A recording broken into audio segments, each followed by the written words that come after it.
All right, we are live for episode 88 of the Let's Go podcast. We're back, our third JCBL podcast. We are proud to have on Mrs. Aviva Gluck, a proud parent, a former coach of the JCBL, and we are super excited to be back once again. David, take it away. Well, you also neglected to mention that this is our 80, what did I say, 87 or 88? I think 88th 88. pod, 88, but some of the podcasts we had multiple guests. We've probably had at least 120 guests. This is the very first time a woman has appeared Right. on That's the right. Let's Go podcast. So it's a very special day for us. Welcome, Aviva. Thank you. Thank you very much. I hope the fans receive it well as well. Yeah. Well, I don't know. Jackie Robinson broke the color barrier. He got a lot of hate, but there's Jackie Robinson Day, but I think that only happened after he died. So maybe in like 30, 40 years. I mean, you should live to 120. I don't know what I'm saying. Do you use the MLB app at all? Yeah. So did you ever watch on Jackie Robinson Day what happens? Because every player has the same number, right? Every player's number switches. So it's funny because sometimes numbers don't switch, but that day everybody's number switches, and then the next day everybody's number switches back. It's awesome. Yeah. It's the funniest thing to watch. What team are you a fan of? I don't know if I'm allowed to say. So originally I grew up in South Jersey, so I grew up as a Phillies fan, but I've been living in New York since 1991, so it's hard not to be a Yankees fan. But I also have one child. I have 4 kids, and one of them is a diehard Mets fan. So it's a little interesting in my house. Where in South Jersey did you grow up? Vineland, on a farm. Chickens. Oh, really? Yeah. South Jersey. Okay. Yeah. Wow, that's pretty neat. And how did you end up moving to New York? I met my husband. And he schlepped you to New York City, and the rest is history. I mean, I went to high school in New York, and then after seminary, I came back and lived in New York also. But I never thought that I'd end up What here. high school did you go to in New York? I went to Prospect in Brooklyn. Prospect, sure. So have you been in Kew Garden Hills the whole time? We started off in Hillcrest. We were in Hillcrest for just over a year. And then technically Hillcrest also, we were in Electchester for 5 years. Electchester? Oh, interesting. Yeah. Where? The atrium? No. In the Electchester buildings. Oh, I didn't even know there are buildings called the Electchester buildings. I know that areas. Yeah. That's why the area is called Electchester, because of all the buildings. Yeah. I never put that together. We lived. Try this one for you. You grew up in Kew Garden Hills, right, Avi? You also grew up in Kew Garden Hills. I moved to Kew. I'm a Chavetz Chaim boy. So when I got married, I was in Queens and I was in Landers night classes. So I've been living here the last 5 years. I grew up in Flatbush. So the streets here can get a little confusing, correct? Okay? Very confusing. So correct. Try this for my address. I lived on the corner of 160th and 161st. Streets. It was. I lived on a circle. So I lived on 160. Oh, on 160 and 161st. Oh, that's funny. That's very funny. Yeah. The corner of my street, and just to get even more confusing, if you continued going on 160th, it became 162nd. So. Well, Kew Garden Hills is a little less confusing, but not so much less. Yeah. All right. It's very, very confusing. My wife always gives me a lot of slack about how Flatbush is letters and numbers, and all of a sudden you get to Queens and Kew Garden Hills, and you have roads and avenues and the streets, and very. You were already somewhat used to it from Chavetz Chaim. Yeah, I was more adjusted to it because I was in yeshiva for 3-4 years before I got married. Got it. So, Aviva, so JCBL. So, how many boys? You said you have 4 kids. How many boys do you have? I have 3. You have 3. How many of them went through JCBL? All of them. Wow. Okay. So you're a big time and they're all past 8th grade at this point? No, I have my last one's in 8th grade. And is he playing this year? He is, yeah. What team is he on? KGS. KGS. He's playing for a Kew Gardens team. Yes. So is his coach Natanel Ben Hayim or Josh Zeltzer? Natanel. I worked very hard to compile a list of all the coaches because it was getting really confusing who was the coach for which team. It wasn't centralized anywhere. All right, that's cool. So and then you were a coach in the JCBL for some time. Correct. I was a coach.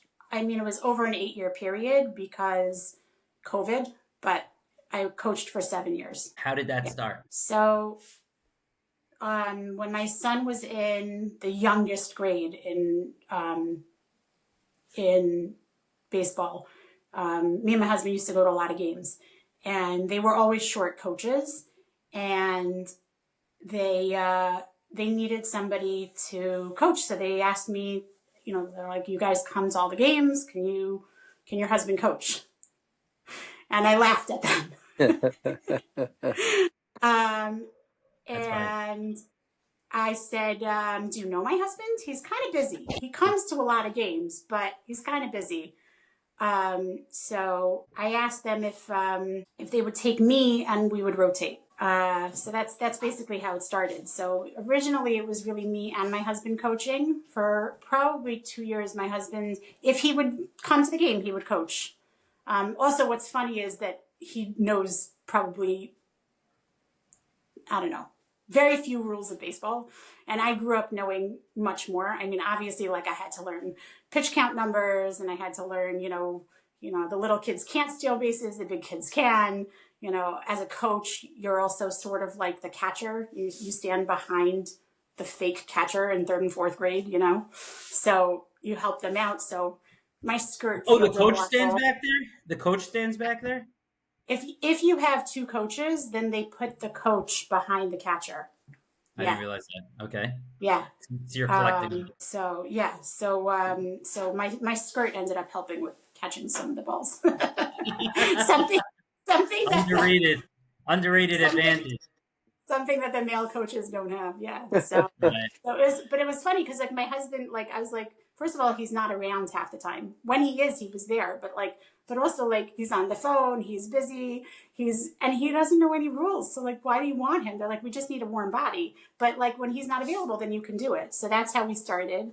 And then from there, after the first 2 years, it just became just me. My oldest son, he's in Israel now. So like a year after high school. So his team, I went through from 4th grade until 8th grade coaching. Well, 8th grade was his COVID year, but 3rd through 7th, basically I was there with him the whole time. How did the team do?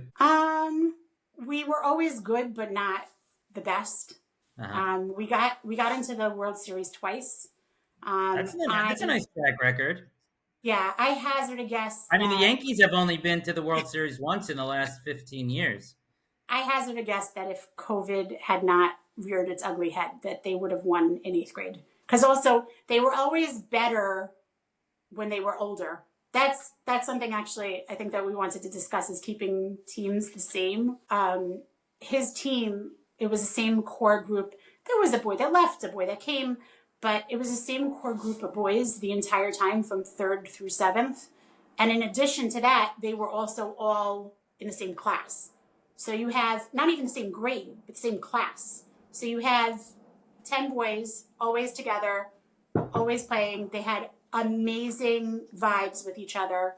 They got along. It was great. And you saw them grow up together.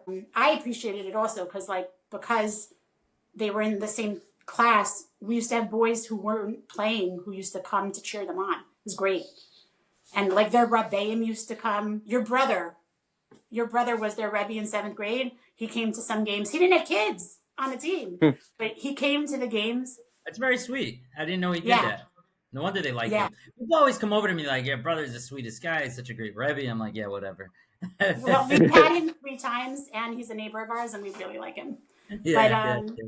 But yeah, so we had it was just a great group, and they did well, and they always did better when they were older, because it's 2 years in the, in the minors, the majors, the juniors. So their 6th grade year, they were good. And their 7th grade year, they were also good. So I think their 8th grade year, they would have been even better. They probably would have won if not for COVID. It's the one that got away. Yeah. Yeah. I don't know if you remember, in 1994, there was a baseball strike. And the Montreal Expos, which is a team that is now defunct, was having like a really good year that year. And people are always like, that would have been the year the Expos won the World Series. Yes. That was their time. So it's a similar Yeah. kind of vibe. That's pretty interesting. So you had some success with the teams. Did you grow as a coach over the years? Did you get better at teaching skills, managing the game? I don't know so much about what goes into coaching a JCBL team. So I do think I got better. First of all, like I used to keep the rule book in my car, and then like finally I had it on my phone. But like I used to constantly refer to it. Eitan Also, when Walls, Eitan Walls has it tattooed onto his forearm. That's really when I started in JCBL, I wasn't as comfortable, and I got much more comfortable. I used to help the boys. I warm up pitchers. Also, I wasn't always, for most of the time, I wasn't the main coach. Especially with my oldest son, I wasn't the main coach, and I worked with some really good coaches. So they really helped me grow as a coach. I always knew how to throw a ball. I'm not that kind of girl that doesn't know how to throw a ball. And I know how to catch. So it was nice to warm up the pitchers. And obviously I got better at it over the years. And also with my belief in how the boys can go for stealing bases. Like in the beginning I was, don't steal any bases, or like steal all the bases. Like you really have to pay attention, and you have to know the catcher and also everybody else on the field. You have to pay attention to the other kids. It's not just about your kids and how fast they can run. And then also that's another thing, like teaching them how to run and doing drills with them. It's not just about throwing and catching and hitting. It's also, some kids can't run. So getting them to run a little faster and don't look. That's probably, I would say, especially with the littler kids, the third and fourth graders, maybe even with still fifth grade, don't look behind your shoulder, just run. And you know what? If you're out, you're out. It doesn't make a difference. But if you're looking over your shoulder, you're definitely going to get out. Absolutely. So, and how about being a woman coach? How is that? So personally, I think the boys appreciated it a lot of the time. I think a mother's touch is nice. We're a little bit warmer naturally. I never screamed at the boys. But just like having that mother's affection for the boys and being able to be less rough and gruff with them. I think that the boys really appreciated it. Also, my husband tends to be a little bit, he gives in a lot to the kids. So he trained me well as far as that. So if the kids won, we went for ice cream. And if the kids lost, we went for ice cream or Slurpees or something, I mean, So he's the nicer one of the two of you. Yeah, but he's taught me, like, as a coach, like, you just take the kids for Slurpees or ice cream. There was one mother on my older son's team. We used to split every end of game. We either got ice cream or Slurpees for the kids. That's really I think, part of keeping a team the same and keeping that core group the same is having the families the same and knowing that you can depend on other parents also. So, right. So I guess this issue has come up with you. Well, it's a complicated issue. It's this idea of keeping kids together for all the years. But then what if you have a group of kids that win one game every year or zero games every year? And then you also have powerhouse teams that are winning 5 or 6 games or whatever it is every year. I guess my question is that part of the question about whether to keep the teams together or not? It's that kind of closeness and family That is versus part of it.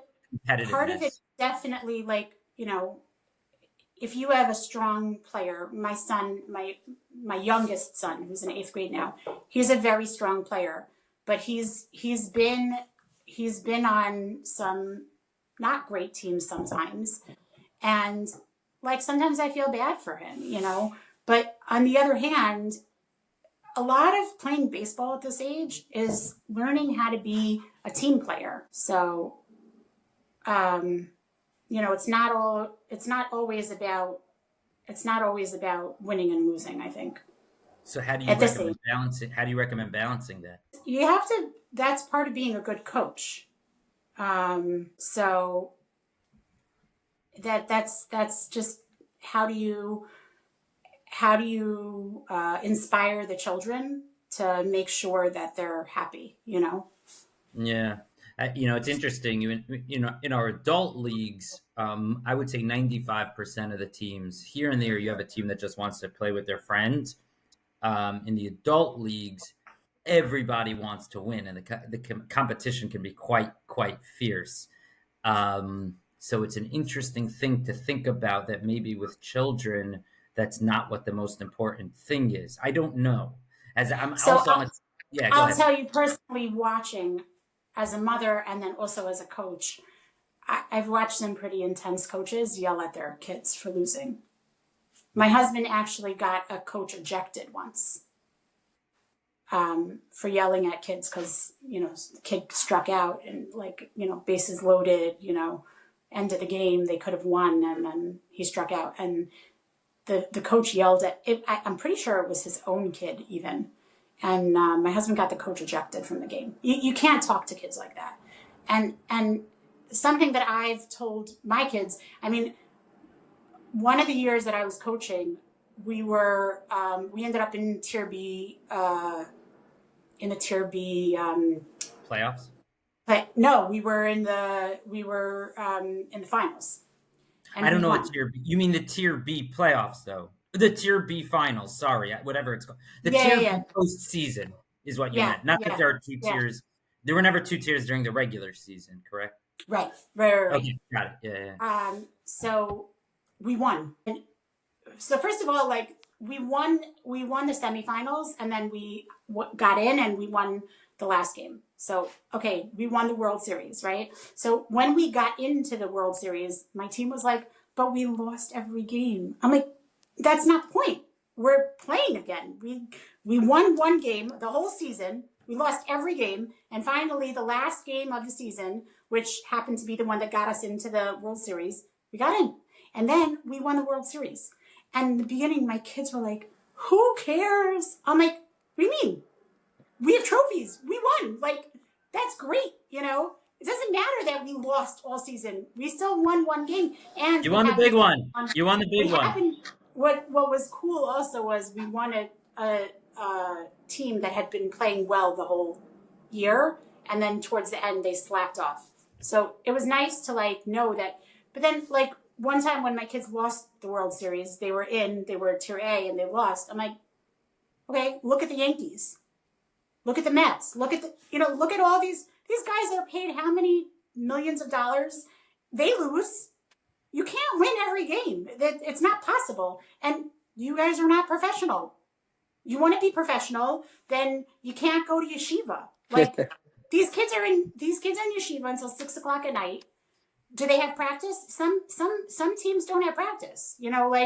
My kids, they have practice on Fridays. When I was a coach, we practiced on Sundays. We made them come an hour before the game. Not everybody showed up. Not everybody has an hour before the game to show up. So that goes along with, these are little kids. How fast are they throwing a ball? And then you watch these really good pitchers and they're throwing high and they're throwing low. I mean, I was laughing because my son is very, very tall. He's almost 6 feet. So I was watching the pitcher before my son was up this past Sunday, and he's throwing high to every single kid.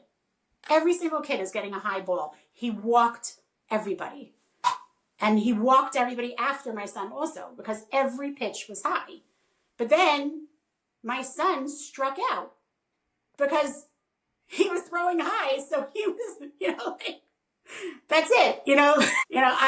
One of the things about teaching a catcher how to catch is making sure that they can volley with the pitcher, right? But these pitchers don't know, and the catchers don't necessarily know. They have to give them that good frame, and then depending on the height of the hitter, that where to put the mitt. So that was what happened to my son last week. He got struck out because the pitcher was pitching high, and my son's too tall for that. Avi, My other. Avi, what's the technical rule if you have an MLB hitter? Let's say Aaron Judge crouches. Does the strike zone shrink based on letters to knees? Letters Yes. to Yes, strike So zone. So if your son were to crouch more, he might not be capable of hitting Right. because he's in a funny position, That's the Correct. issue. That's the issue. but at Correct. least it would So shrink his my strike son, zone. Okay.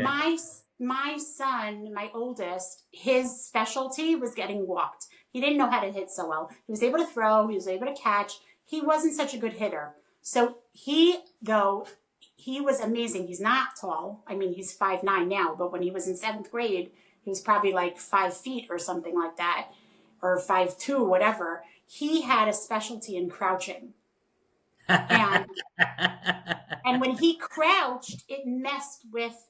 Also, you have to remember, depending on where they are when they're at the at home plate, right? If they're standing up and then they crouch, it throws off where the strike zone is. So he was able to get walked regularly. There's no, walks as good as a hit, as they say. And if you No, were, that's it that's is. great. It is. And then there was another kid that I used to coach that was also, it was really funny. Um, his specialty was getting hit by the ball. Yeah. But it was almost like he did it on purpose half the time, which I think he did. But like, so what? It got him on base. You reminded me of when you were talking about parents can't talk to kids a certain way. You're reminding me of an anecdote from when I was in JCBL. I didn't overhear this, but my parents did. There was a fly ball in a big spot, and the kid on the other team dropped it. Anyway, the inning eventually ends. My parents were sitting on that side of the field for whatever reason. The kid comes off, and his mother says to him, I don't remember the kid's name. She says, "Son, you could have been the hero there, but you dropped the ball." Oh gosh. What a way to stick the knife in deeper. Um, That's terrible. Speaking of the different tiers, also, me and Avi just learned. We've been talking to Sam about how to structure the playoffs. Avi, I didn't know going into the season that there was a Tier B World Series. Neither did I. Yeah. What we have in our adult leagues is we have two tiers of competition. We have a Tier A and a Tier B, and during the season, you only play teams within your tier. So that also helps with competitiveness. So everybody wants to win, but you're going to build a team based on you're going to join the tier A or tier B based on whether or not you think your team has a chance to win it all in that division. Yeah, I'll add a little bit on that topic. I was going to bring it up. Now, I don't want to name any teams or coaches or parents. Obviously, I want to, I'm just saying just to try to see how we could best improve things and make things better. I know of a few teams. I think three in total, but from all the divisions, major, minors, and juniors, that I have received a lot of feedback that it's just not competitive. It's not even like the kids are like showing up there and losing 5-1. It's the kids are showing up there and lose 15-0, 13-0 every single game. So there's got to be some balance. I know that it's hard now because you have these kids that have been playing together for 3-4 years. So for us to go next year and be like, okay, it's over, you're done. Like it's very hard. But like to figure something out, maybe the new generation coming in, maybe we do an evaluation week. Maybe we do somewhat try to make more of a competitive teams because or maybe add a tier two because as much as we I appreciate the concept of everyone's playing with all 10 of their friends and the dad coaches the same kids every single year, and that's great in a world where it's somewhat competitive. But in a world where you now have two or three other teams that are just so much not even worse, but it's you know I can relate as a pitcher in softball. I played in many different leagues. When I'm pitching and I have not guys behind me that just aren't any good and just can't compete with the other team, it's not fun for me. It could be it's a me thing. It's just not a fun thing. So I think there's got to be some sort of balance where like I said, it's complicated now because we've joined the middle where you have kids in 6th grade playing together for 4 years. They don't want to be broken up, but at the same Right. time, you have other kids who are getting stuffed into teams where like they just have it's no shaykhs. It's not even like oh I'm somewhat competitive. It's just nothing. So like the two options of either a tier one and tier two, or maybe starting from 3rd grade and building up. Sort of kids could still play the kids they know and like. It doesn't have to be 10 of them. It could be 5 of them, and you could sort of do evaluations and make somewhat even teams. I don't know. It's just feedback from what I'm getting from parents, I Well, guess. yeah, well, Avi, it occurs to me that now that I'm aware that there's a Tier B World Series, as it's called, or whatever it's called, um, is really trying to address this whole issue. That's what this is. It's a way to have it that teams that go 0-7 or whatever it is, like Aviva's son's team a few years ago, then have a chance to win something and take home a trophy. Right. No, you're right. I think that helps. I got a message from a coach this week. Basically, like he sounded Yeah, genuinely sad for the yeah, kids. yeah, Like he's yeah, like, my team can't win a game. We can't even yeah. get a run. We lose every game 15-0. Like he was. It's not like he was upset or complaining. He sounded genuinely He was sad. And sad. then He it's messaged me also. He also said he has 14 kids on the team, so he's like, we're getting mercied in the fourth inning, and I haven't even gotten through my lineup once. It was By very the sad. way, that mercy rule, I'm not such a fan of. By the way, I understand why it's there, but I definitely think that it should be um, optional. I think that it's not. Sometimes you have umps that'll call it and they won't let it go further. And if the kids want to play, let them play. Who cares that they lost 20-0? You know what I mean? Like it's giving them, again, these kids are learning how to play. So it's giving them the ability to learn. And so they're not winning. Okay, they're going to lose. Who cares? You know, there have been kids that I've played with over the years that we had a mercy and they were like, can't we just keep playing? So, you know, there's something to say about that. Yeah. So we had a couple of other things to get to. The first is in terms of moms versus dads at the game. Who would you say there are more of? So over the years, I would say more moms than dads. More recently, I've seen a lot less mom involvement. I'm not sure why that is. Hmm. I personally, over the years, also, I've seen less and less parents come to the game. Unless it was just, it could be that my oldest son's team was the Uh-huh. abnormal. This is Uh-huh. normal. You know, I was Uh-huh. with them I watched them for 5 years, you know, coached them for 4. We used to have, out of a team of 10, 11 boys, at least 4 or 5 parents at every single game, besides the coaches. So you have coaches who are parents, and then you have another 4 parents show up. And sometimes a couple would show up, you know, like, and then I coached my other boys' teams, and you have like 2, 3 parents. And then this year I'm not a coach, but like I sit at the side, and sometimes I'm the only parent at the game. And the team that I'm on now, my kids played for AY the whole time except for this year when my son's on KGS, and he. So I don't know KGS. It could be that KGS is different than AY, but the parents are all like texting on the chat, you know, like there's a parent chat, you know, like, what's the game up to? What's the game? Just show up and you'll know what the game is up to. And then also, like, what I think is also funny is like you have 2 parents that show up at the end of the game to do carpool. Finished. End of story. Like by us, you know, back when, like we were all there and we all took home 2, 3 kids. It wasn't like a carpool, stuff as many kids as you can into the car. How do you think we can encourage more parent involvement? So first of all, this is something that it's not in your control, but some of the fields are definitely better to watch at than others. I hate Peck. Peck sucks. I mean, the field is okay. Peck 1 is okay. Peck 2, by the way, if you ever have Peck 2 and it's rained within the last 3 weeks, you're flooded and you have to We know pay in Peck. the middle. We we know know Peck. Peck. We know We Peck. tried Yeah. we tried using Peck for our softball leagues last year. It didn't turn out too well. Peck Disaster. sucks. But Peck I one think is the best of the bunch, though. That one drains, I think. yes. But Peck as a parent, there's nowhere to sit. There's nowhere Yeah. to sit at Peck. You're stuck like behind the fence, like on the around but the you side. can't see. You Yeah, can't see yeah, when you're yeah, behind the fence. yeah. Also, you know, I was a little bit surprised this Good to past keep in mind. week. Blue did not have any problems with the parents behind home plate. Depends on who you get as your ump, but some Who of was them the are ump? really Which quick. field was it? I was at Peck 1. It was a young guy. I actually like him. He's a nice guy. Clean cut, young, like maybe late 20s, early 30s. Let me see if I can figure out who it was. Was it Paul's buddy? I don't think so. The Don ump last week? Was it a big dude? Like very tall? I don't think he's so tall. No, because my son's about as tall as him. So Oh, so it wasn't Don. Who else did we have umping last week, Dave? Did we have a substitute? Well, do you consider 6 feet to be tall? No, this guy's like 5'6". Yeah, I do, but this guy's probably like I 6. definitely do. Oh, Mikey. I don't know who that is. His name is Mikey. I don't He know. was a Mikey. replacement ump? Oh, I think that might be Paul's friend. Oh, Mikey, I think Who's yeah, Paul's that's friend? all. Yeah, it's Mikey. Paul's buddy. It's Paul's buddy that he has Mhm. on for him. Yeah. So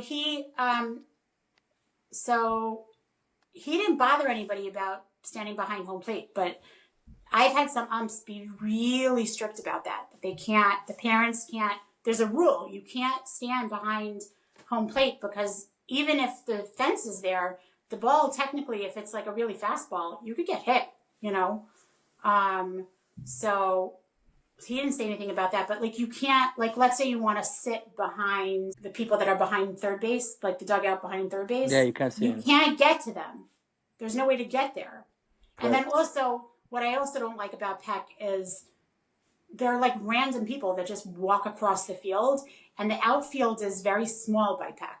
So you have to be like, if you're on the other side of the street, you can just walk across the outfield. So it's You know, not, I need to but, check. but places Yeah, like Cunningham, yeah. uh, I'm not so sure I, why we're so invested in Peck because Cunningham Fields, I know from our men's softball, which is in the morning, they're booked solid. 8 a.m. 8 a.m. to 12. It's impossible to get a field at Cunningham.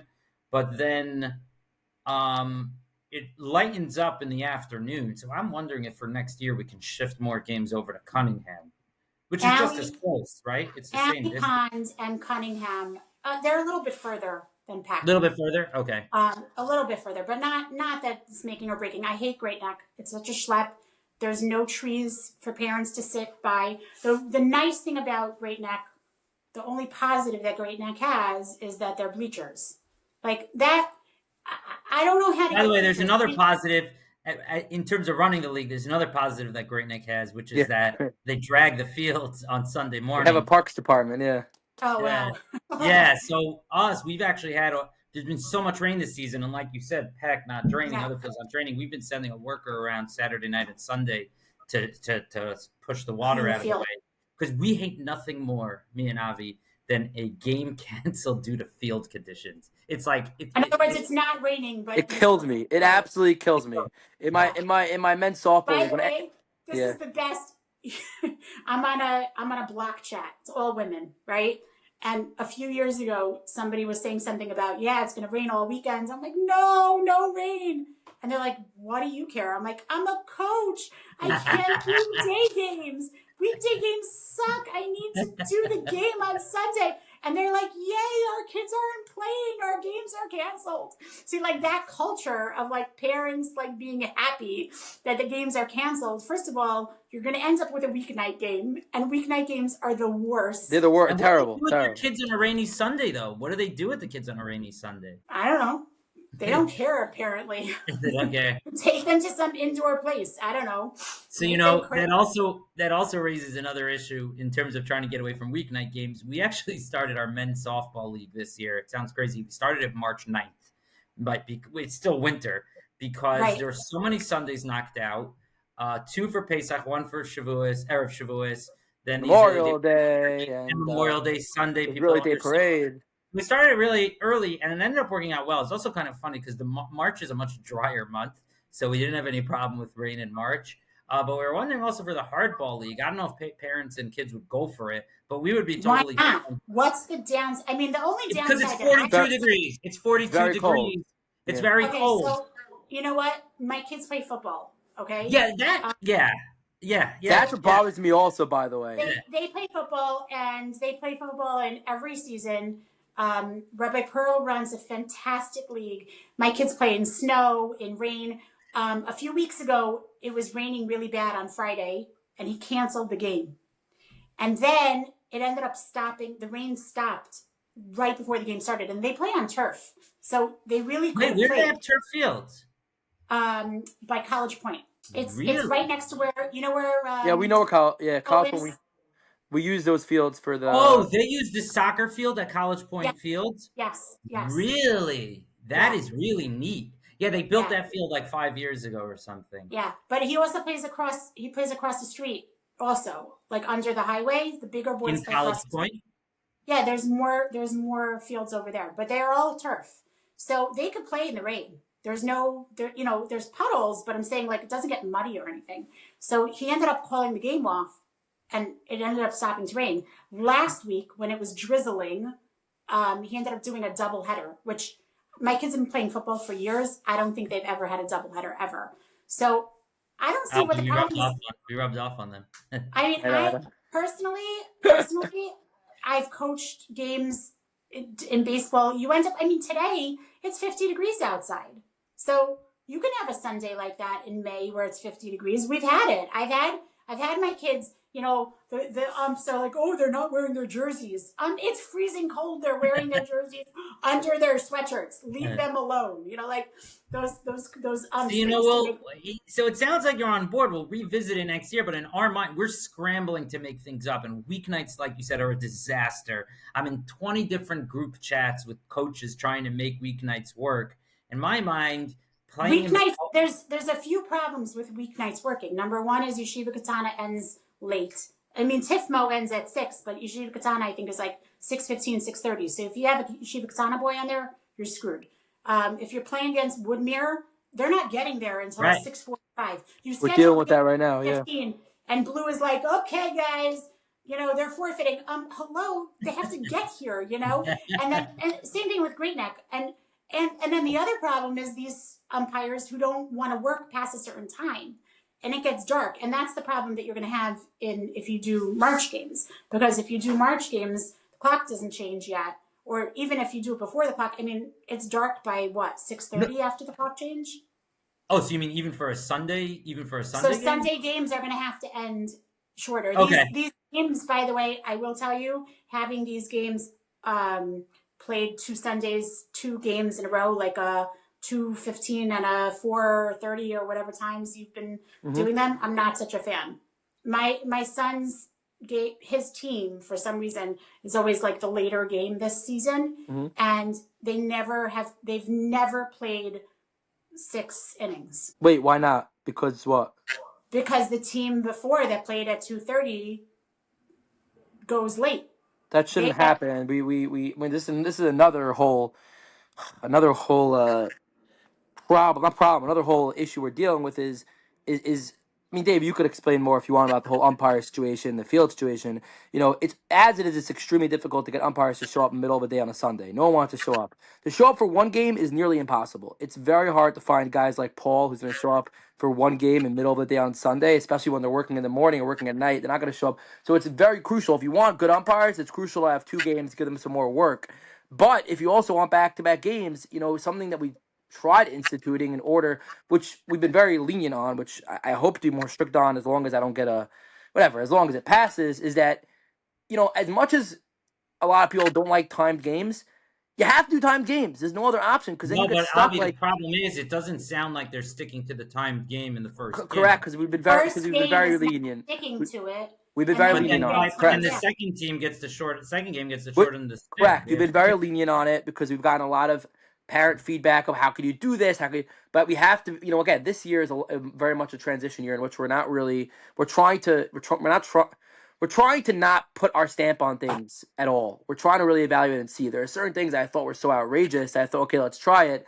But that's another reason why I'm a big believer in timed games. So you don't have games, where second game starting at 5:30. It's ridiculous. It's crazy. An hour and 45 minutes is a long time. If the catchers get out there and start getting their gear on as soon as possible after they're up and they're ready to go, there shouldn't be more than 60 to 80 seconds in between innings. And you shouldn't have a problem getting a game in an hour and 45 minutes, starting game 1 at 2:45, game 2 at 4:30, and be done everything at 6:15, 6:30. If you do it efficiently, it should happen. My little brother, right? Harry, my stepmother's Syrian. He's an SY. He plays in all the SY leagues in Brooklyn. They do hardball, little league, same exact thing. Their game is done in an hour, 40 minutes. They're playing 6 innings, and it's efficient. It's not rushed. It's done well. There's no reason why we shouldn't be able to institute that here. I know that it's something that the community's not used to, and it's a very delicate situation, but it's something I'm a big believer in could be done. I don't think it'll be a 3-inning game in an hour, 45 minutes. I think if done properly, it could be a regular 6-inning game, and it helps the issues of having the umpires want to show up, being able to attract better umpires now they get 2 games, and B, it takes away night games. No one wants night games. My understanding, there was 1 billion night games last season, and no parents want to show up for night games besides the fact that night during the week. Yeah, weeknights. Yeah, parents hate that. Also, Doubleheaders help eliminate that. How do you get them there on time? Like they have to have supper, they have to change. They're coming from yeshiva, so like I don't know what I'm gonna do because for my son now, like I've never worked with these parents before because he's on a different team. But like we used to do it Right. when I was in AY and I was the coach and whatever. We would have two parents show up at TIFMO. The kids all had their uniform in the back. We bought pizza for them and we went straight to the game. It's the only way to do it. But then also the games All right, we have got a hard end time because they're starting so late that they have to end at a certain time too. So that's something to keep in mind, you Correct. know.